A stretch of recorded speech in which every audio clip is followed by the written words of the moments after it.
rizqan thayyiban wa amalan mutaqabbalan. Amin ya rabbal alamin. Bismillahirrahmanirrahim. Assalamualaikum warahmatullahi wabarakatuh. Alhamdulillahi rabbil alamin. Alhamdulillahilladzi khalaqal mauta wal hayata liyabluwakum ayyukum ahsanu amala wa huwal azizul ghafur. Segala puji hanya kepada Allah atas nikmat dan karunia-Nya kita bisa ngaji bareng di sini, sehat semuanya. Ada yang datangnya dipaksa, berarti nggak cuman sehat badannya ya, tapi juga sehat imannya, insya Allah.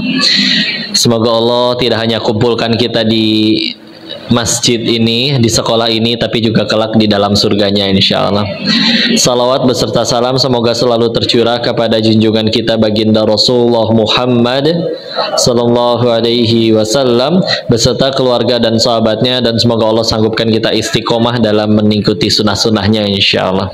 Salam takzim kami kepada Bunda pemilik sekolah, yayasan, ketua apa di sini disebutnya, komite orang tua, BPOM, BKOM, singkatannya BKOM. Singkatannya apa? Badan Koordinasi Orang Tua Murid dan Guru. Ada G-nya berarti. Ya. BKOM gitu. Masya Allah ya. Dan semua yang udah hadir, salam takzim, terima kasih sudah diizinin ngaji bareng di sini. Izin jika tidak sanggup disebutkan namanya satu persatu, karena yang paling penting dimuliakan oleh Allah ya, bukan disebut oleh si Koko ya. Si Koko maki ya weh ya, insyaallah. Biasa kan Kongko jualan handphone ya. Ibu mau tukar tambah? Di masjid nggak boleh jual beli ya. Tapi yang ini ngaji ya, insyaallah. Judulnya apa Bu hari ini, temanya? Beratnya ujian nikmatan. Masya Allah. Ya udah, saya bahasnya lebih luas lagi aja sekalian.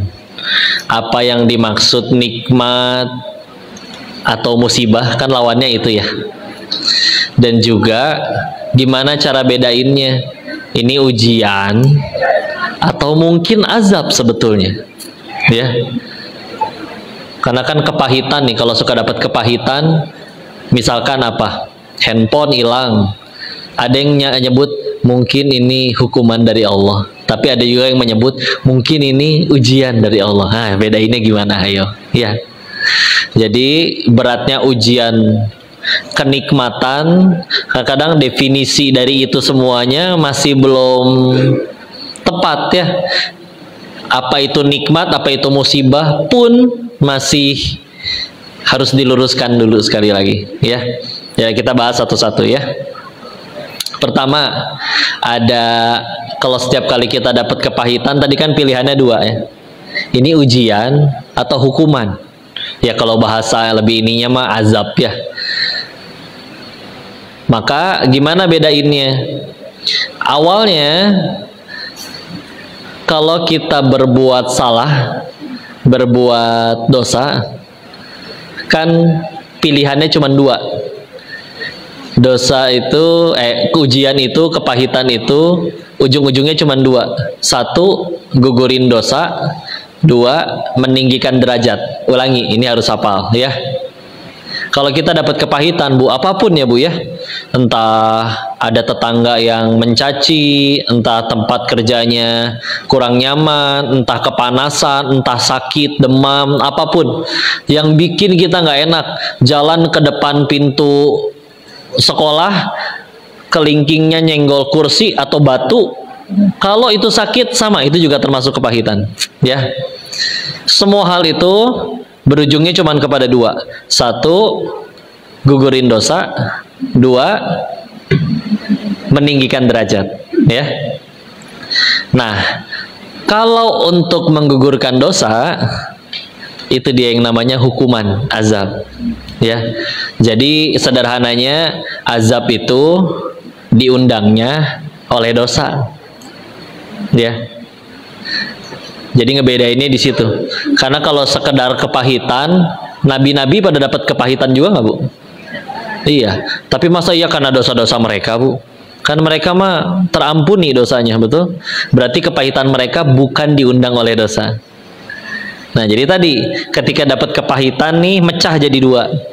Ada yang jadi azab, ada yang jadi ujian. Apa itu azab tadi? Diundang oleh dosa. Ya. Kepahitan yang diundang oleh dosa. Kok berarti Allah benci ya, makanya diazab? Bukan. Ya. Justru ditolong, lumayan DP duluan penggugur dosa, betul? Daripada seumur hidup maksiat tapi di dunianya nggak pernah dapat kepahitan apa-apa, lebih repot nanti di akhiratnya. Ya, jadi lebih beruntung yang dibersihkan lebih dulu di dunia. Ya, contoh, ada yang korupsi 10 orang, yang 9 nggak ketangkep, yang ketangkep sendirian, kan dia marah. Kenapa teman saya yang 9 nggak ikut? Tapi gara-gara di dalam bui itu, di dalam sel, akhirnya mulai kenal belajar agama, mau maksiat lagi nggak bisa. Akhirnya pilihannya cuman ya udah ikut kegiatan ibadah. Lama-lama ya Allah bolak-balikan hatinya, sampai setelah beberapa tahun yang tadinya dia marah sekarang malah bersyukur, alhamdulillah ya, untung saya yang ketangkep. Coba kalau saya nggak ketangkep, dibiarin oleh Allah korupsinya berhasil terus, repot saya meninggal. Betul? Cuman bagi yang segitu mencintainya terhadap harta, pasti ketangkep pas korupsi itu ujian, pasti tidak disukai. Padahal dari sudut pandang akhiratnya, oh itu kebaikan. Karena kan kadang kita memandang suatu hal tuh cuma dari sudut pandang, ya. Saya nulis di sini angka 6. Menurut ibu kalau ngelihatnya dari situ bisa jadi 9, betul? Iya. Setelah saya minum ini mungkin jadi masalah bagi saya, harus dibuang, masuk tempat sampah. Tapi kata pengusaha daur ulang, Bu, ini di dasarnya tong sampah juga digali-gali. Ya, bendanya sama kan? Tapi bagi saya harus dibuang, bagi orang ini dikumpulin. Ya. Jadi gitu. Kalau untuk gugurin dosa, diundang oleh dosa, namanya ya azab lah ya, atau hukuman, ya. Dan sama sekali lagi, bukan Allah benci. Justru kalau Allah benci, ya sana udah kumpulin tuh sebanyak-banyaknya. Korupsi terus, maksiat terus, begini terus, tapi tetap sehat, tetap kaya, tetap, oh itu lebih bahaya, Bu, demi Allah. Ya. Nah, itu azab. Kalau ujian sama, Bu, pahit juga. Tapi kalau pahit yang disebut ujian tadi, pahit yang meninggikan derajat. Ya. Tadi kan kita lihat kepahitan itu ujungnya dua. Kalau satu untuk gugurin dosa, dua ninggiin derajat. Kalau untuk gugurin dosa namanya azab, kalau untuk ninggiin derajat baru disebutnya ujian. Gitu ya. Makanya tadi kan Nabi ujiannya lebih parah dari, kepahitannya lebih parah dari kita, Bu. Tapi masa itu azab dari Allah? Bukan. Ujian. Buktinya nama-nama beliau makin mulia. Ya. Firaun hidup 400 tahunan, kaya, tajir, istri soleha, seumur hidup nggak pernah sakit, nggak pernah demam, batuk juga nggak pernah. Firaun tuh mulia nggak? Mulia nggak Firaun? Enggak, hina. Ya, terbukti ibu-ibu nggak ada yang ngasih nama anaknya Firaun kan? Nah, iya. Ibu anaknya menilucu, siapa namanya? Firaun kok. Innalillahi wa inna ilaihi raji'un. Nggak ada nama lain, Bu. Ya. Coba lihat, kaya, berkuasa, teman-temannya kaya juga, Haman, Korun, ya. Tapi mulia enggak. Padahal sehat iya, kaya iya, istri soleha iya. Ya. Nah, itu Firaun. Kalau para nabi, pahala banyak, dosa tidak ada, terampuni. Ujian parah banget, lebih parah daripada kita. Apa bikin mereka hina? Enggak. Buktinya ada orang tua yang ngasih nama anaknya Ayub. Padahal Ayub itu seseorang Nabi Allah yang diuji dengan 18 tahun kena penyakit kulit. sekujur tubuh. Waktu kena penyakit kulit, anak kandungnya 12 orang meninggal barengan, 12-12-nya. Ladang dan hewan ternaknya kena wabah, layu dan mati semua. Ya, berat tidak? Apa itu membuat beliau hina? Enggak, makin mulia. Ya. Nah, tadi berarti pahit ada dua. Ada yang gugurin dosa, ada yang ninggiin derajat. Saya ulang-ulang biar benar-benar apal, ya. Sok tes. Kepahitan itu ujungnya dua. Satu, dua. Bagus, diingat terus ya. Sekarang pertanyaan selanjutnya, kok gimana ngebedainnya?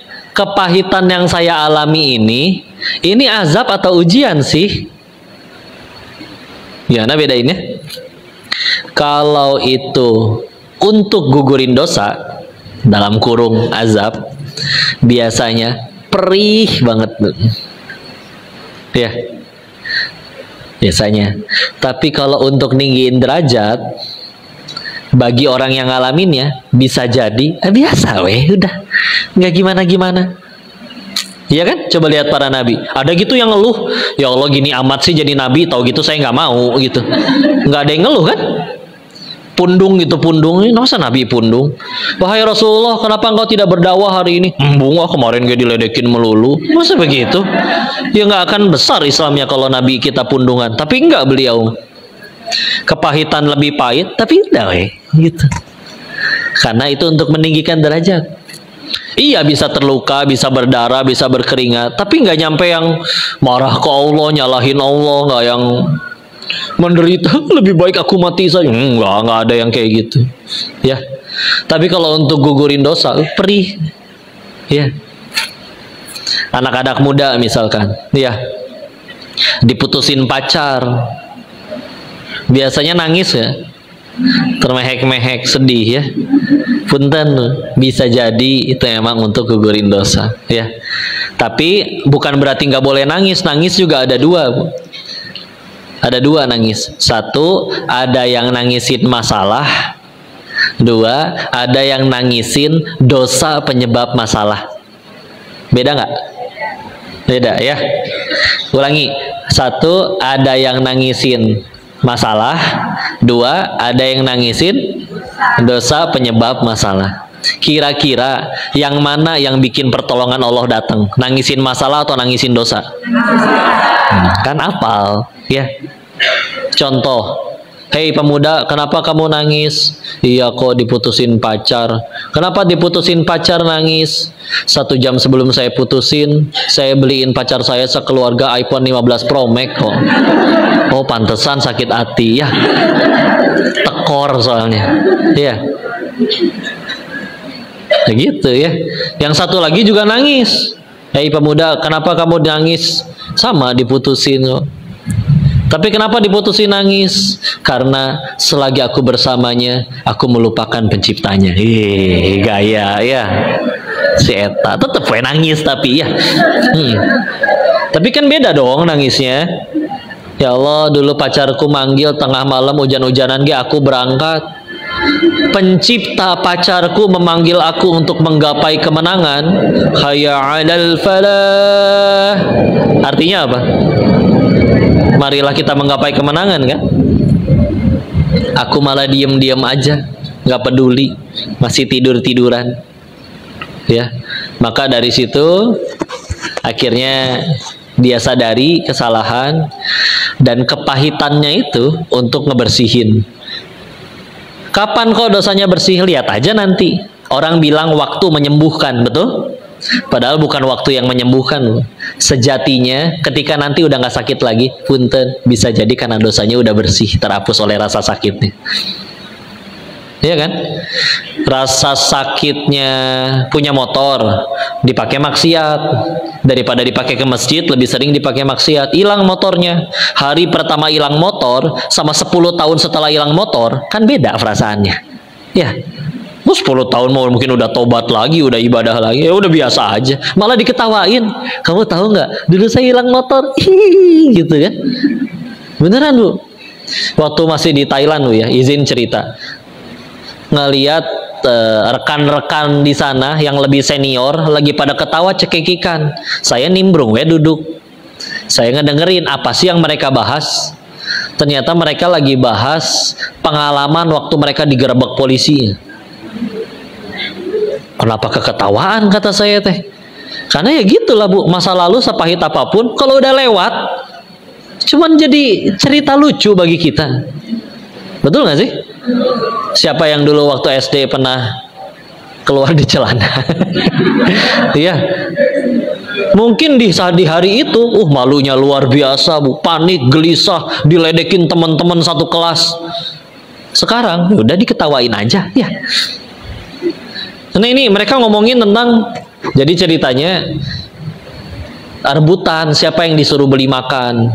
Satu kalah dia pergi beli makan keluar buat beliin bungkusin buat teman-temannya. Kesel kan, aduh saya yang dipilih berat, capek naik turunnya. Begitu temennya keluar, nggak lama ada yang ngetok lagi, cepet banget. Taunya yang masuk polisi, wah ditangkepin itu, disuruh jongkok, diborgol, segala macem. Ya, udah gitu pada ngeluh gitu. Tahu gitu saya aja yang bungkus makanan, selamat tuh teman saya. Nih, karena kan jadi keluar ya kan. Tetapi lagi diinterogasi kayak gitu, tiba-tiba dia masuk. Ngapain kamu? Sini. Ini Pak nganterin makanan. Ikut, jadi ikut. Ditangkap kata yang lain. Bodoh ini orang, bukannya kabur malah dia masuk nganterin makanan. Ya. Di hari itu satu pun nggak ada yang ketawa. Ada yang 4 hari lagi nikah, tahu nggak Bu? Itu di antara yang ditangkap itu. 4 hari lagi nikah di penjara. Ya. Tapi berapa tahun berlalu mereka udah pada lepas, biasa keketawaan. Ini manusia paling ngaco, bukannya kabur dia balik lagi ke tempat penggerbegan, jadi ditangkap. Ya, ya gitulah ya. Tayyashal ya. Itu adalah tadi balik lagi azab sama ujian. Jadi kadang yuk jujurlah kalau kita pengen ngeceknya, ya Allah ini kok perih banget, mungkin ada sesuatu yang kita lakukan dan belum kita tobati, ya. Karena memang ya obatnya tobat ya. Selesai. Ibu ingat, saya ulangi kisah ini ya. Ini karena yang ngajakin ke sini itu Teh Fitri, kenal nggak Bu? Tuh duduk di sebelah istri saya. Jadi saya teh udah punya istri. Ya, kudu dipertegas gitu ya. Kami Allah kenalkan waktu umroh bareng ya. Jadi saya ini ada cerita waktu di Masjidil Haram. Walaupun bukan barengan dengan kami. Jadi ada seorang ibu beres sholat keluar dari Masjidil Haram, mengagumi keindahannya kan, pelatarannya lapang, orang sekian banyak, langit begitu luas, Masya Allah indah. Lagi menatap langit yang segitu indah dan luasnya, tiba-tiba ada sesuatu yang hangat jatuh ke dahinya, ceprot. Apa coba? Ya, burung ya. Ceramah macam apa ini ya? Tapi kita ambil hikmahnya aja ya. Maka beliau ke dalam ambil wudhu, sholat tobat. Beres ke depan, beres sholat tobat, keluar. Teman-temannya nungguin kan. Perasaan keluarnya bareng. Kenapa kamu masuk lagi? Iya, saya kena burung. Kena burung terus ke dalam sholat tobat. Kenapa kena burung sholat tobat? Nah, ini sini. Duduk. Sini saya jelasin ya. Dijelasin Bu akhirnya. Bu, sekarang perhatiin Bu ya. Langit segini luas, tanah segini lapang, manusia segini banyak, jidat saya segede gini, pantat burung segede gitu Bu. Gimana matematikanya nyampe jidat saya Bu? Di situ ada dosen fisika Bu. Betul juga, sudut kemiringan dari pantat si burung, trigonometri ingat nggak? Sin, cos, tan, ya. Kecepatan angin, kecepatan burung, kelembaban udara, diameter jidat, massa jenis kotoran burung, rho sama dengan M per V, massa dibagi volume, tuh masih ingat ya nggak? Nyampe ke sini, betul, kemungkinannya kecil. Ada satu lagi yang nimbrung, ada satu faktor yang tidak terkira. Tingkat kemulesan si burung. Bisa-bisanya mules ngelihat muka ibu. Jangan ngehina. Ya, nyampe. Sekarang mau gimana? Dasar burung kurang ajar. Burungnya nggak ngerti bahasa Indonesia, kan burung Arab, betul? Ya kan burung Arab. Iya. Mau ngomong apa lagi? Saya tidak terima. Tanda terima masih anget di jidat, ya. Belum dielap itu. Ya. Ya udah, akhirnya beliau lebih memilih daripada menyalahkan siapapun. Pasti ada yang mengundang kejadian ini sehingga Allah izinkan kejadian ini terjadi. Maka daripada beliau sibuk nyalahin siapapun, sibuk bertobat, masuk ke dalam.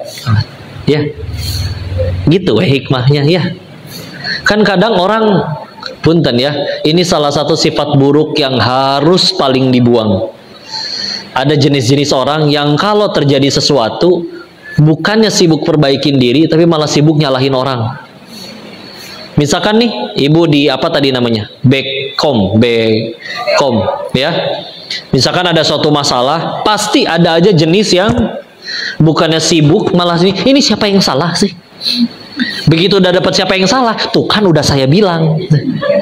Tambah soleh enggak, tambah takwa enggak. Yang penting ada yang disalahin. Yang penting bukan saya yang disalahin. Udah dia tenang. Ya, padahal kan seharusnya orang beriman itu apapun yang terjadi dalam hidupnya nggak peduli siapa yang salah, yang penting gimana caranya gara-gara kejadian ini aku tambah dekat sama Allah. Ya, iya kan? Ini dekat bandara ya, Bu? Hah? Halim ya? Oh, pesawat lewat dulu ya. Kita doain ya Allah, mudah-mudahan di dalamnya selamat ya. Mudah-mudahan pilotnya nggak selingkuh sama pramugarinya. Boleh dong ngedoain orang ya. Mudah-mudahan soleh-soleha semuanya ya. Ya. Balik lagi tadi, nyampe mana? Hah? Nyalahin ya. Coba lihat ya. Misalkan anak sekolah nih, Bu. Udah di kelas, tiba-tiba ada yang ngajakin bolos. Ikut we bolos. Ketangkep. Waktu ketangkep dia bilang, "Pak, saya mah diajakin sama si itu." Ya. Ya enggak? Nabi Adam alaihissalam kan tadinya nggak mau makan buah terlarang. Siapa yang ngajakin? Iblis. Waktu dihukum.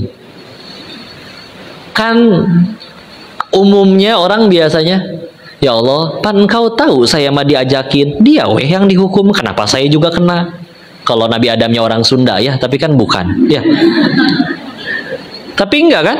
Coba beliau daripada milih nyalahin iblisnya nggak disebut bahkan di doanya Nabi Adam. Quran surat ke-7 Al-A'raf ayat 23. Rabbana zalamna anfusana wa illam taghfir lana wa tarhamna lanakunanna minal khasirin. Wahai Tuhan kami yang zolim. Udah cukup, bukan salah siapa-siapa. Kami yang zolim. Jika engkau tidak merahmati dan mengampuni kami yang rugi. Cukup. Apa yang dilakuin oleh setannya? Iblisnya. Quran surat 15 Al-Hijr ayat 39. 15.239. Yang artinya, karena engkau yang menjadikan aku sesat, hai Allah. Jadi kalau bahasa ininya, Allah sih jadiin saya sesat. Ya. Ibarat ada maling ditangkap, Allah sih jadiin saya maling, gitu. Ya. Jadi kalau ada yang orang sibuknya nyalahin terus, apunten, iblis sudah ngelakuin itu duluan, berabad-abad yang lalu. Ya. Malah Allah yang disalahin sama iblis. Di ayat 5 surat 15 ayat 39-nya. Ya orang beriman lihat Nabi Adam, enggak sibuk nyalahin siapa-siapa.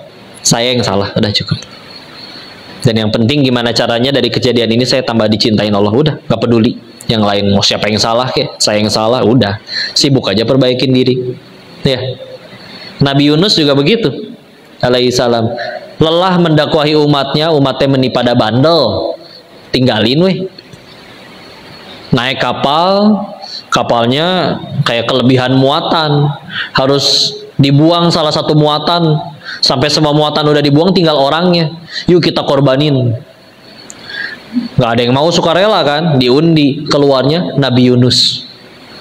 Tunggu, dia salah seorang pemuda terbaik di zaman kita. Tuh, diakui oleh orang-orang baik orang ini. Ulang lagi, kita nggak ridho kalau misalkan dia yang harus dibuang ke laut. Diulang lagi, Nabi Yunus lagi yang keluar. Diulang lagi, Nabi Yunus lagi yang dikeluar. Akhirnya dibuang ke laut, dicaplok sama ikan paus. Ya. Coba kita meninggalin sholat dengan sengaja aja dicakar kucing, geng enggak? Beliau mah paling salahnya waktu itu doang, itu pun akhirnya dimaafkan oleh Allah. Ninggalin umatnya, dimakan ikan paus, ditelan 3 kegelapan. Kegelapan malam, kegelapan dasar laut, dan kegelapan perut ikan. Di dalam perut ikan apa ngambek sama Allah?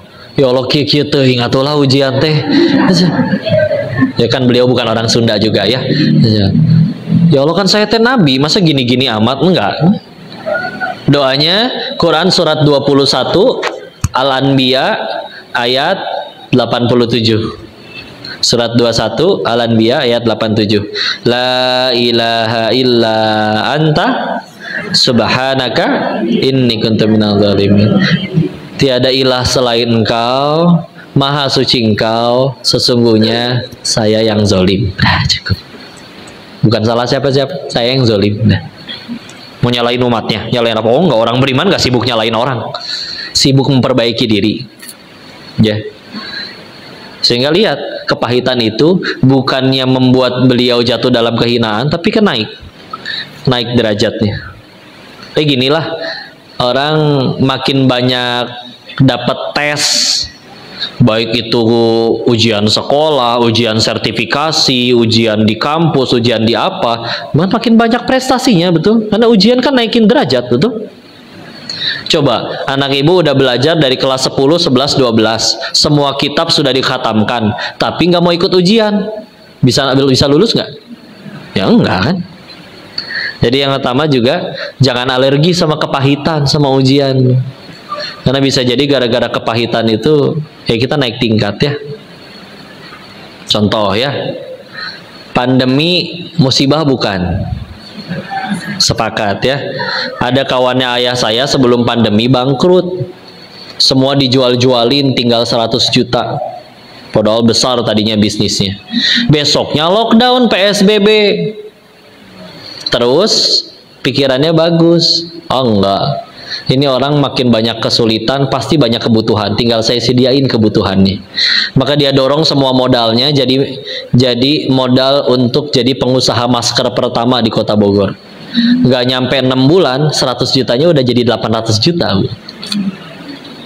Coba kalau nggak ada pandemi, jualan masker gimana lakunya dulu? Jarang orang pakai masker ya, hand sanitizer dan lain-lain ya. Tuh. Apalagi ada orang tinggalnya di dalam gang, nggak dilewatin angkot, tapi tiap hari harus berangkat kerja, motor nggak punya, masalah nggak? Masalah. Di tempat lain ada orang punya motor tapi nganggur, masalah nggak? Dipersatukanlah 2 orang bermasalah tersebut dalam satu aplikasi. Apa? Tantan. Bukan ya. Bukan Tantan, bukan Tinder, bukan micet ya, tapi ojek online ya. Asal aplikasi ojek online-nya jangan dipakai buat chattingan yang enggak ya. Ups. Nah, lagi aja. Ya. Kan nggak sebut nama ya ini mah. Ya. Nah, ini kita ngambil hikmah ya. Maka minimal untuk dunianya, penemu aplikasi ojek online-nya dia lebih sukses daripada orang kebanyakan. Wajar, karena beresin masalah. Ya, jadi jangan alergi sama kepahitan sama masalah. Tenang aja, ya. Cara naik kelas kok, cara naik tingkat derajat di sisi Allah. Ya kan, lebih baik derajatnya tinggi di sisi Allah meskipun nggak punya kedudukan apa-apa di sisi manusia, daripada di sisi manusia iya dia pemimpin nih paling tinggi nomor 1, tapi ternyata ada Allah tahu apa aja kelakuannya, Bisa jadi di hadapan Allah dia amat sangat rendah derajatnya. Wallahu alam, ya. Jadi itu dia. Ya itulah adilnya Allah kan. Orang kaya bisa ke surga nggak? Bisa. Orang yang tidak kaya bisa ke surga nggak? Adil kan? Coba kalau masuk surga harus minimal beli tiketnya dulu berapa miliar. Coba kalau masuk surga harus minimal udah centang biru dulu. Repot kan? Tapi mau terkenal tidak terkenal, kaya tidak kaya, tampan tidak tampan, cantik tidak cantik, semua punya peluang kan? Iya. Lagian kalau masuk surga berdasarkan kekayaan, Allah dong yang nggak adil. Kan yang bagiin rezeki Allah. Ya. Nah, karena Allah adil, silakan. Siapapun punya peluang. Punya jabatan, tidak punya jabatan, punya peluang yang sama ke surga. Syaratnya satu, nurut, udah selesai. Ya. Udah nurut, udah yakin, udah beda cerita. Insya Allah. Jadi gitu. Itu tadi azab sama ujian. Nah sekarang kita baru lihat, karena tadi beratnya ujian kenikmatan. Bentar dulu nih, masalahnya nikmat sama musibah aja kadang kita masih salah kaprah. Contoh latihan, Bu udah punya suami kan? Misal ibu di WA sama suami, iya udah punya suami semua. Emang masa ada yang masih jomblo sini? Jomblo. Oh masa, tolong bedakan jomblo dengan janda, ya. Nggak apa, oh belum nikah, iya, nggak apa-apa, dua-duanya tetap mudah-mudahan dapat jodoh yang soleh, ya. Tapi kan saya nanya kayak gini bukan pengen nafkahin, Bu, tenang aja. Dan saya sama istri itu ada Teh Yunda, ya. Ya, misal yang udah punya suami di WA sama suaminya, istri, boleh kan manggil istri is? Emang ibu panggilannya apa sama bapak? Hah? Oh iya macam-macam ya. Ya saya teh pengen memudahkan aja, misalkan istri ya, ya enak kan? Jawab sama si istrinya. Ada apa su? Nah, suami jangan seujon atuh Bu ya. Ih telat sih ibu ya. Iya tenang. Begini is. Iya su. Uang belanja kayaknya harus naik is. Berapa su? 30 juta. Tiap bulan, tiap minggu is. Ya. Lihat hadirin ya, begitu mudah membahagiakan wanita, tinggal dikasih khayalan mereka sudah cukup bahagia ya. Makanya ibu suka drama Bu ya, karena penuh dengan khayal. So ibu nyari mafia di mana lagi yang glowing Bu? Cuman Vincenzo doang, betul? Iya. Coba nyari preman yang glowing di mana lagi ya? Gitu ya. Saya tanya sekali lagi, Bu, uang belanja 30 juta per pekan, nikmat bukan? Tuh, salah kaprah ya. Ujian. Kapan bisa jadi nikmat? Kalau jadi jalan tambah dekat sama Allah. Coba, ada orang uangnya tambah banyak, tadinya nggak bisa maksiat karena nggak punya duit. Semenjak punya duit malah jadi maksiat. Musibah nggak itu duitnya?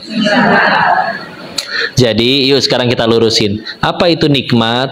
Apapun yang membuat kita tambah dekat sama Allah. Sepakat? Balikin sekarang. Apa itu musibah? Apapun yang membuat kita tambah jauh dari Allah. Udah selesai gitu doang. Ya. Kenapa? Soalnya gini, kalau tidak dilurusin, terus bagi kita nikmat itu adalah apapun ketika keinginanku terkabul. Pengen punya mobil, dapat mobil. Pengen dapat uang, gitu ya. Kalau definisi nikmatnya masih itu, wajar, pantesan masih ada aja yang sedih, ya.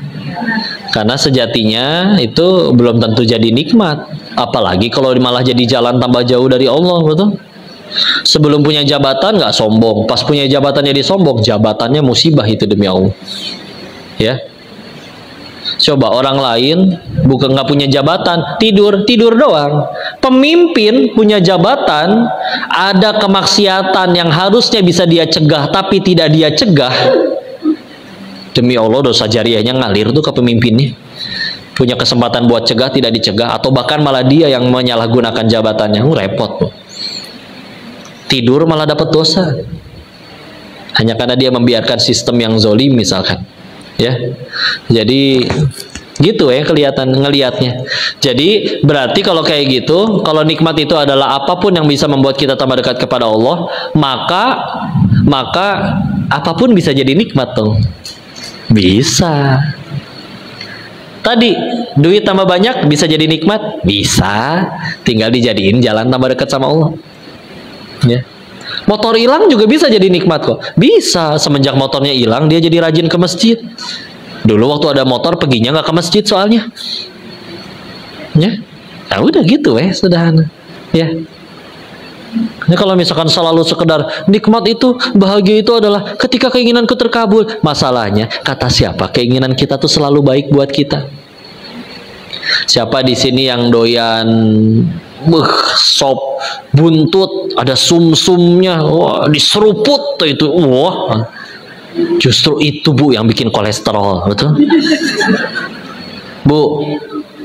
Orang yang pada usia sepuh akhirnya pada mulai sakit karena makanan sehat atau karena makanan enak? Nah, makanan enak. Tapi justru yang enak itu kan, yang itu orang bilang makanan Indonesia justru lebih enak ya daripada makanan di luar, ya nggak sih? Kan dengan berbagai macam bumbu variasi, masya Allah ya, jeroan dimasak, apapun dimasak ya, bumbu luar biasa. Yang pedas sekali ada, yang berminyak banget ada, bahkan kadang dirasa yang makin berminyak berlemak makin ini. Ada orang makan bakso justru yang disuka gajinya Bu, ya. Mungkin karena gajinya belum cair-cair, dia nyari gaji di tukang bakso. Ya. Tapi yang lebih nyehatin mana? Caisimnya atau gajinya? Ya kan di satu mangkok yang sama kan ada kan? Ibu tahu caisim nggak? Bahasa Indonesianya apa sih? Sawi ya. Saya caisim nyahonanya. Biasanya banyak nama sayuran dari Tionghoa ya. Caisim, pakcoy, ya. Capcay Ibu apa? Dalam bahasa Hokkien itu cap itu 10, cai itu sayur. Jadi 10 jenis sayur. Jadi kalau Ibu beli capcay dihitung ini nggak ada 10 macam dalamnya. Itu balikin Bu. Bukan capcay Bu. Iya kan? Kan kalau bahasa Hokkien itji sasi golak cit pue kau cap. Nah, cap kan 10. Ya. Gocap, go itu 5, capnya 10. Jadi 5 kali 5-nya ada 10. Gocap 50. Ya. Gitu ya. Jadi pelajaran bahasa gini Bu. Ya.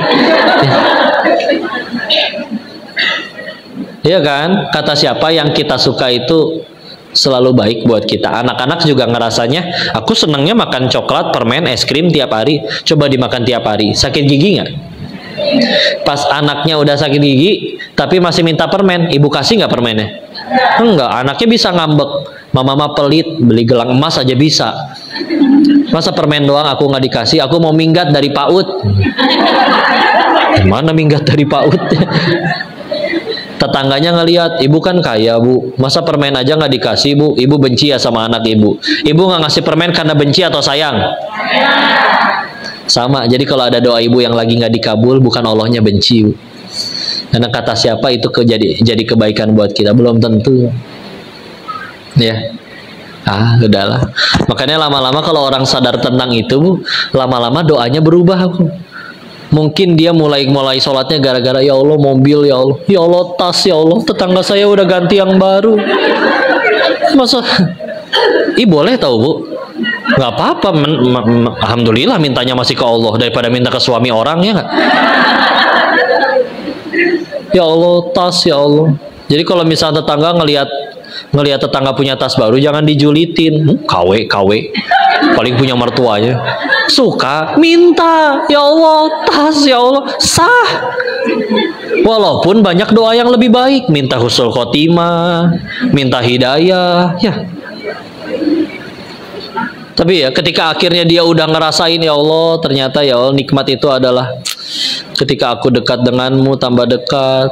Karena terbukti, silakan Bu, ibu punya tas baru, 1 tahun lagi bakal minta tas yang lain lagi Bu. Berapa banyak orang yang waktu mau lulus kuliah, mereka berkata, teman-teman saya juga kayak gini, saya mah yang penting kerjalah, di bawah UMR nggak apa-apa. Coba udah kerja setahun di bawah UMR, pasti berubah. Saya kalau tahun depan nggak naik jadi UMR, saya mau resign aja. Tahun depan udah naik jadi UMR, saya kalau tahun depan nggak diangkat jadi manajer, saya mau resign aja. Gitu kan? Nah ya, nggak ada habisnya. Benar kata Nabi, manusia dikasih gunung emas sebesar Uhud satu, dia bakal minta gunung emas yang kedua. Ya. Makanya kan justru Islam itu aslama yuslimu, berserah, melepas. Makin kamu ngelepasin itu semua, di hati tinggal Allah doang. Jadi nggak nemu alasan buat kecewa juga. Ada titipan weh. Kan inna lillahi wa inna ilaihi rajiun. Al-Baqarah 156 ya. Sesungguhnya. Jadi ini itu kan ayat waktu ada yang meninggal ya kok? Enggak. Secara arti mah sebetulnya sesungguhnya kami ini hanya milik Allah dan akan kembali kepada Allah. Kenapa kita gampang sedih? Karena kita terlalu sering melanggar ayat ini. Udah ditegasin bahwa semuanya punya Allah, tapi kita aku-aku. Ya, punten. Kalau ibu kesini ada yang naik mobil atau motor? Ada? Jalan kaki. Ya udah, kalau yang jalan kaki sendalnya hilang gitu ya. Misalkan. Misal. Yang jalan kaki sendalnya hilang, yang naik motor motornya hilang, yang naik mobil mobilnya hilang misalkan. Sedih nggak? Nggak apa-apa, manusiawi ya. Tapi ada orang namanya Pak Burhan, tinggal di desa Sragen, RT 4 RW 5. Ya pokoknya ibu nggak kenal lah sama Pak Burhan ya. Nggak usah saya jelasin lagi ya. Nah, si Pak Burhan, bapak yang tidak dikenal ini, motornya sama-sama hilang Bu. Ibu sedih nggak motor beliau hilang? Tahu geng? Enggak kok ya. Yuk jujur, kenapa kita nggak sedih? Karena bukan motor saya. Ya kan? Yuk, lebih sedih mana? Motor ibu yang hilang atau motor Pak Burhan yang hilang? Motor sendiri ya. Jadi ternyata kita sedih itu bukan kalau kehilangan. Karena kalau sekedar kehilangan, satu orang hilang motor, satu dunia sedih Bu. Ya enggak? Tapi enggak tuh, ada yang enggak sedih. Kapan sih kita sedih? Kalau kehilangan sesuatu yang diaku-akui sebagai milik kita. Padahal kan udah jelas titipan. Tapi diaku-aku, ini jabatanku, ini hartaku, ini aku nabung 20 tahun, ini aku merintis jabatan 20 tahun. Di aku, ini milik aku. Yang punyanya ngambil, pantesan sedih ya. Di aku sih. Ini orang-orang yang sudah menyadari hal itu hilang, biasa weh. Karena dasar emang titipan tuh. Ya. Jangankan yang di saldo, jangankan yang diparkir di depan, ini yang nempel sama badan aja, kata Allah mesti pulang duluan, tangannya lepas duluan, lepas tuh. Ya. Kenapa Bu, bocor? Hah? Oh ini ya anginnya ya. Berdoa Bu kalau hujan, Allahumma shayban nafi'an, Allahumma shayban nafi'an, Allahumma shayban nafi'an. Silakan sambil dalam hati berdoa ya, karena ini waktu mustajab doa kalau lagi hujan. Ya Allah tas, ya Allah, ya Allah tas. Ada orang malas berdoanya biar gampang. Ya Allah tahu kali, amin. Ini kurang ajar itu namanya Bu. Ya iya, Allahnya maha tahu, tapi nggak gitu juga ya. Besoknya doa lagi, ya Allah sama kayak kemarin, amin. Ya kan berdoa teh ada adabnya ya. Habis sholat masih dalam keadaan berwudu, menghadap kiblat, memuji Allah dulu, bertobat dulu, bersolawat kepada Nabi dulu. Ada adabnya kan? Ya Allah apal meureun. Nya apalnya. Ya Allah manusia teh ya. Jadi gitu ya. Kata siapa yang kita suka baik buat kita. Kata siapa juga yang kita tidak suka bukan jadi kebaikan, tapi justru bisa jadi malah jadi kebaikan. Ya. Sehingga dari situ kita lihat orang yang akhirnya sudah paham itu, doanya lama-lama berubah. Ada ini pemuda, saya ingat dia pengen punya motor, minta ke orang tuanya, maaf nak belum ada uangnya, bersabar dulu ya. Maka buntu dia, saya mau dapat dari mana? Mau kerja nggak mungkin keluar dari sekolah. Mau sambil pulang sekolah kerja, paling dapatnya berapa? Maka akhirnya dia buntu, ambil wudhu, sujud minta ke Allah. Terus jadi rajin sholat bu, 5 waktu. Saking pengennya dia nambah duha, nambah tahajud terus. Dia terusin sampai suatu ketika tahajudnya bolong. Subuhnya nggak telat, tetap sholat subuh berjamaah di masjid saf paling depan, tapi tahajudnya bolong. Beres sholat subuh, yang tadinya biasa minta motor, sekarang karena tahajudnya bolong, dia berdoa, ya Allah maaf tadi nggak tahajud, izinkan ini malam terakhir saya tidak tahajud, izinkan saya besok bisa tahajud ya Allah. Coba seorang pemuda berdoa untuk bisa tahajud setiap hari, soleh nggak bu? Boleh. Tapi dari mana asalnya? Gara-gara pengen motor tuh pertamanya. Suatu ketika dia terus istiqomah, ya Allah. Besoknya akhirnya bisa tahajud. Yang tadinya tahajudnya minta motor, sekarang berdoanya, alhamdulillah ya Allah, Engkau izinkan hamba bangun, izinkan hamba tiap malam seperti ini ya Allah. Tuh, istiqomah. Suatu ketika dia udah lulus, udah kerja, lagi di ATM, cek saldo. Saldonya udah cukup nih buat beli motor. Perasaan dulu saya rajin sholat gara-gara pengen motor. Azan berkumandang, badannya udah nggak betah karena pasti langsung nyari tempat wudhu, pengen sholat ke masjid karena udah saking terbiasa. Ya, coba lihat awalnya mudah. Kadang kalau Allah udah rindu sama seseorang, bu, kadang caranya nggak selalu dikasih musibah, bu. Kadang yang paling sederhana, ditanamkan keinginan dalam hatinya. Ya Allah pengen umroh, ya Allah pengen motor, ya Allah pengen ini. Ketika berharap ke makhluk udah nggak bisa lagi, nyari Allah kan akhirnya. Ketika dia sudah terbiasa dekat dengan Allah, mudah juga bagi Allah membulak-balikan hatinya, jadi nggak pengen lagi sama motornya. Udah ditolong aja sama Allah ya. Itu yang lebih mahal ya. Kok boleh nggak sholat duha biar jualannya rame? Boleh, alhamdulillah. Bagus mintanya masih ke Allah. Allah kok yang nyuruh kita minta.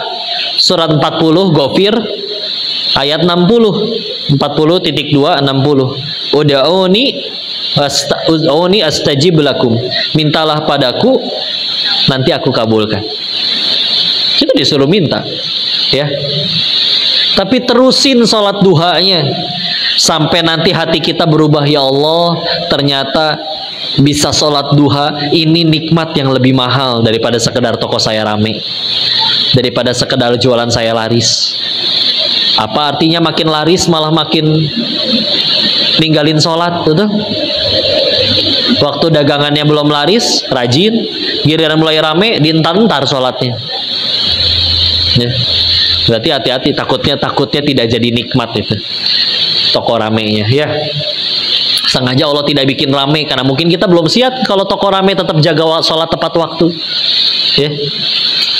Jadi gitulah nyikapinnya. Jadi ujian ngadepin kenikmatan, ya udah sekarang kita udah tahu soalnya nikmat yang sejati itu bukan keinginan kita dikabul, tapi apapun yang membuat kita tambah dekat sama Allah. Sehingga kalau sekarang insya Allah udah siap, ya Allah aku terima semua ujian darimu, semua jalan hidup darimu. Yang aku tahu apapun yang terjadi, yang penting Engkau suka ya. Yang penting jalan jadi tambah dekat sama Allah. Udah biasa. Kalau udah nyampe di titik itu, lama-lama nggak nemu alasan buat marah. Mungkin dulu gampang marah, sekarang ngapain saya marah? Kan kamu dihina. Kehinaan yang dia sebut lebih sedikit daripada kehinaan saya yang asli. Allah tahu saya aslinya kayak gimana. Pas sendirian ngapain aja, orang lain nggak tahu. Orang lain paling cuma 1-2 tahu kekurangan saya. Denis banyak omong tuh, cuman tahu satu kekurangan saya yang banyak omong. Dia nggak tahu saya selain banyak omong, banyak utang, banyak cicilan dan lain-lain. Misal ya. Kenapa kita harus marah hanya karena satu aib yang benar-benar ada di diri kita, padahal masih banyak aib lain yang belum Allah buka? Kenapa kita sulit jujur sama diri sendiri? Dah. Tapi kan kamu udah bantuin dia malah balas air susu dengan air tuba. Ya kan saya berbuat baiknya bukan supaya dia suka, biar Allah suka weh. Apa artinya satu dunia cinta tapi Allah benci? Repot ya. Tapi aib kamu digali-gali loh. Hei, orang ngegali aib orang itu, dia bisa nyampe begadang tuh bu. Dicari foto ibu yang paling culun waktu masih di Facebook ya. Betul? Sampai paling bawah ya, kelihatan dia nggak, saking sibuknya nyari aib ibu, dia sampai telat makan, kurang tidur, besoknya tipes tuh orang lu. Coba, nyamuk mati karena tepuk tangan kan? Masa iya kita nyari tepuk tangan melulu, betul? Udah tenang aja. Tapi kan akhirnya aib kamu dibongkar. Kita tambah baik. Nih jujur, kita tambah baik karena apa? Pilih, karena selalu dipuji atau karena dikoreksi kekurangannya? Apa yang membuat kita tambah baik? Alhamdulillah, berarti ada yang ngoreksi. Gak digaji loh. Ibu tahu namanya akuntan? Ada yang kuliahnya akuntansi. Tugasnya ngapain akuntan? Nyari-nyari kesalahan hitungan. Coba, dia digaji buat nyari kesalahan. Coba, perusahaan yang ngegaji, tolong cari kesalahannya di mana. Sekarang ada orang yang sukarela mau begadang buat nyari kesalahan kita, terus kita malah benci sama dia. Aneh ya. Kita teh pengen baik di hadapan Allah atau di hadapan dia sebetulnya? Iya kan? Alhamdulillah ya Allah, dia tipes tuh gara-gara nyari keburukan saya. Makasih loh ya. Orang yang ngakunya cinta ke kita aja nggak segitunya tuh bela-belainnya. Dia nyampe segitu bela-belainnya. Dia tuh yang paling sayang sama kita aslinya ya. Jangan benci sama orang yang surga kita bukan di mulut orang kok ya. Bentuknya kritik, nasihat silakan terima. Tapi kalau cuma julitan netizen mah gitu aja. Dihina apa sih ibu emang biasanya? Bu, monyong kamu. Emang mulut ibu langsung mancung? Gitu udah. Malah yang nyebut monyong yang harus majuin bibir, betul? Silakan sebut kata monyong tanpa majuin bibir. Susah ya. Nggak bisa ya. Biasa aja udah ya. Taunya begitu dekat ya, sebagaimana slogan zaman sekarang ya, agar silaturahmi tidak terputus. Hafal ya, harus diganti bu. Agar silaturahmi tidak terputus, sedekah dulu 100 ya, gitu atuh ya. Udah tenang, mangga ya, terserah mau diapain. Yang penting jadi kebaikan. Saudara kita masih dizolimi di Palestina. Minimal yang bisa kita lakuin ternyata kan minimal cuman boikot, betul? Setidaknya jangan ngedukung penjajah, betul? Tapi kadang masih ada yang ribet. Gimana pori-pori hidung saya? Pori-pori dipikirin ya. Skincare saya kena boikot kok. Punten bu, nih jawabannya bu ya. Bu, bisa jadi komedo ibu bersaksi nanti di hadapan Allah ya. Berkah itu komedo bu ya. Ya Allah, lihatlah ya Allah, aku berkomedo karena demi nggak beli produk yang dukung penjajah. Bersaksi bu, insya Allah. Gimana komedo bersaksi? Maaf bu ya, tapi maksudnya ya, ayolah, kita mah paling cuman ya sekedar nggak pakai produk, mereka mah bersimbah darah bu. Udahlah ya, tenang aja. Apalagi kan merekanya juga bilang nggak usah khawatir, mereka akan kembali kepada kita sebagaimana anjing mencari majikannya. Nggak sakit hati bu dikatain gitu bu. Enggak, kami nggak perlu. Yuk jujur-jujuran bu, bagi saya bu lebih enak kendor daripada Kentucky asli. Tahu kendor nggak Bu? Kentaki dorong di pinggir jalan. Ya, coba di kendor mah ada sambal gepreknya. Di yang asli mah cuman pakai saus. Nih, udah mah mahal ya. Meskipun mahal itu relatif. Coba kalau yang di kendor mah Bu, sampai pernah ada orang, Pak, saya bawa sambal sendiri, pangulekin bisa nggak? Coba tuh saking iritnya ya. Anggar we enak ya. Nah udahlah, yang penting pakai syukur ya. Ibu jadi tahu kendor ya. Alhamdulillah. Kalau migar, tahu nggak migar? Minuman segar. Kenapa sih disingkat-singkat gitu? Ya, terserah saya lah. Yang ceramah kan saya Bu ya. Insya Allah. Jadi gitu ya. Yang penting yang Allah suka, udah.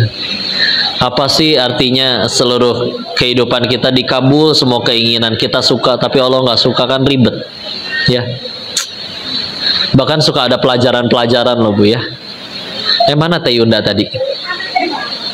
Telepon ya. Ini mah cerita-cerita Bu ya, cerita. Jadi ceritanya dulu Teh Yunda mau ulang tahun, pengen beliin laptop, katanya mau nulis buku. Ya udah berangkat nyari yang sesuai budget. Yang sesuai budget nggak cukup buat beli yang bagus. Ya udah akhirnya dibilang sama si mamangnya, yang ini aja insya Allah nggak kalah, tapi second ya. Beli. Nyampe rumah ternyata menguji kesabaran ya. Ngetiknya sekarang, munculnya entah kapan ya. Nggak muncul ini ya. Dikasih lihat dong ke si mamangnya, komplain. Kata si mamangnya, ya udah besok bawa lagi aja. Ya udah beres ngajar, saya beres ngajar, Teh Yunda beres ngajar. Berangkat. Hujan Bu, tahu-tahu sendiri Bogor Bu ya. Nah begitu berhenti di bawah pohon, bukannya pohon, puun ya. Di bawah puun, buka jok, jas hujan cuman satu. Saya pakai celananya, Teh Yunda pakai atasnya. Ya ujung-ujungnya tetap basah juga sih ya. Nyampe basah-basahan, jibruk ya.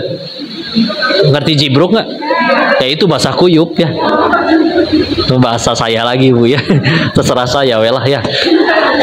Nyampe dicek sama si mamangnya, bener lemot. Karena ngerasa bersalah, ya udah laptop yang kemarin dipengen, yang biayanya nggak cukup, ya udah itu aja yang dibawa sebagai rasa bersalah saya. Udah jadi Teh mungkin kalau ke saya bilang, ya Allah pengen dapat yang bagus tapi budgetnya cuma segini ya Allah. Kata Allah ya Teh mungkin, oh pengen yang itu, pengen dapat yang itu dengan budget cuma segitu, tenang ya. Gimana caranya? Bawa dulu yang lemot, kesal dulu di rumah, hujan-hujanan dulu besoknya, baru dapat sesuai budget dengan kualitas yang lebih baik. Selesai bukan? Ya kadang yang menurut kita tidak baik, baik udah ujung-ujungnya ya. Udah tenang aja, pasti terbaik dari Allah. Cuman selagi kita mengira bahwa yang terbaik bagiku adalah yang aku suka, bukan yang Allah suka, pasti masih sulit bahagia. Jawab survei sederhana ini ya. 1, apa kita semua punya keinginan? Punya. 2, apa Allah juga punya keinginan? Punya. Allah ingin kita selamat, bahagia. 3, dari lahir sampai detik ini, jujur, lebih banyak mengejar yang Allah suka atau yang aku suka? Terus sejauh ini udah ngejar yang kita suka terus, sebagian udah terkabul, kok masih sulit bahagia? Maka harus berapa kali patah hati dan kecewa lagi baru kita sadar, ternyata bahagia itu adanya pada apa yang Allah suka, bukan yang kita suka. Kita sih bahagianya selalu yang aku suka, bukan yang Allah suka. Padahal kata siapa yang kita suka itu baik terus-terusan ya. Kalau masih gampang sedih, saya ingat sekali ini nasihat dari Imam Ibnu Taimiyah. Orang masih gampang sedih itu alasannya 1, kata beliau. Apa itu? Karena sibuk membaguskan dunianya, tapi malah menghancurkan akhiratnya. Ibarat gini Bu, rumah ibu di ujung jalan. Buat ke rumah tersebut harus naik jembatan. Ada nggak orang yang dengan sengaja memperindah jembatannya? Karpet empuk, pegangan dari emas, lampu sorot, tanaman hias, pengharum. Jembatannya indah tapi rumahnya dibiarin bobrok. Pintunya lepas, kacanya pecah, temboknya jebol, atapnya bolong. Bukankah seindah-indahnya jembatan kita nggak mau tinggal di jembatan? Betul? Tapi kalau kita sibuk ngebagusin jembatannya, nah kita lagi di jembatan Bu sekarang. Nama jembatannya dunia. Kalau cuman jembatannya yang sibuk kita perbaiki terus, pantesan sedih. Karena kita sedang sibuk memperbaiki sesuatu yang pasti akan kita tinggalkan. Bakal ditinggalin kan? Suka tidak suka, mau tidak mau. Tapi itu terus yang kita perbaiki. Rumahnya nggak pernah kita perbaiki. Pantesan sedih melulu ya. Padahal bukan berarti nggak boleh punya dunia ya. Tapi dunianya pun harus jadi jalan tambah dekat sama Allah. Gimana kok aku nggak kebagian dunia sebanyak dia? Bisa jadi dengan jalan ini aku lebih tambah dekat sama Allah. Udah weh, patokannya Allah aja. Ya. Sepakat? Setuju? Nah, udah weh, segitu dulu ya. Kalau ada sesi pertanyaan nanti buat yang nanya ada hadiahnya 3. Iya, punten Bu, mau kasih lihat dulu hadiahnya.